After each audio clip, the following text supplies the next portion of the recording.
তমলুকের 5 স্টার ক্লাবের এবছরের কালী পুজো প্যান্ডেল কেমন হয়েছে তার ফার্স্ট এক্সক্লুসিভ লুক তোমাদের জন্য রেডি রয়েছে। অলরেডি ওপেন হয়ে গেছে, কিন্তু ঠাকুর প্রতিমার পর্যন্ত এখনো যাওয়া হচ্ছে না, কারণ আজকে দেব আসবে।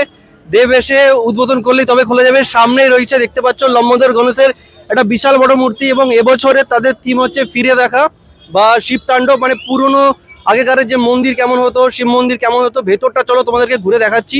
মানে চলো সামনে দিয়ে আসছি আমরা। এই সামনে আমরা যদি দেখতে পাই, এখানে এই পুরো কাজগুলো কিন্তু সোলার কাজ, মানে দেখে মনে হবে পাথর, কিন্তু এগুলো কিন্তু পুরোটাই সোলার কাজ।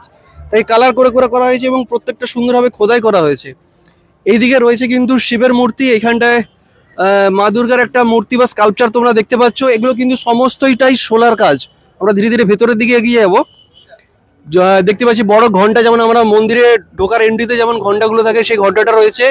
এবং দুপাশেই কিন্তু আমরা দেখতে পাচ্ছি দুর্গার মূর্তি রয়েছে, দুপাশেই দেখা যাচ্ছে দুর্গার মূর্তি। এবং ভেতরে আমরা যদি যাই, এখানে বিশাল বড় একটি নন্দী মহারাজ, একটু জুম করতে বলবো, বিশাল বড় একটি নন্দী মহারাজ, এবং তার মাথায় সিঁদুর পরানো রয়েছে। এখনো কিন্তু ওপেন হয়নি মন্দির, কিছুক্ষণ পরে দেব আসলে মন্দির ওপেন করা হবে। এবং ওই পুরোটাতে ওই আগে পাহাড় থেকে, যেমন যারা তোমরা কৈলাস পর্বতে গেছো, যারা তোমরা বিভিন্ন জায়গায় পাহাড় পর্বতে গেছো, সেখান থেকে ঝর্ণার যে সিচুয়েশনগুলো, ওখান দিয়ে হয়তো ওয়াটারফল চলবে এবং এই পাশে অঘরীরা নৃত্য করবে, এরকমই শুনেছি। এবং এখন আপাতত এখানে গেট এখন বন্ধ, যেতে দিচ্ছে না। এবং মায়ের এক্সক্লুসিভ লুকটা আমি জুম করে দেখাতে বলবো। মায়ের এক্সক্লুসিভ লুক, মা কিন্তু এখানে সেই পাহাড়ে, যেমন যে পাহাড়ে যে সমস্ত গোষ্ঠীরা আছে বা তাদের সেই উপজাতিরা যেমন মাকে রূপ পুজো করে, সেই ভয়ঙ্কর রূপটা মায়ের তুলে ধরা হয়েছে এখানে। একটু দেখতেই পাচ্ছ মায়ের, মানে এবছর 5 স্টার ক্লাবের মা কালীর এক্সক্লুসিভ ফার্স্ট লুক তোমাদের জন্য।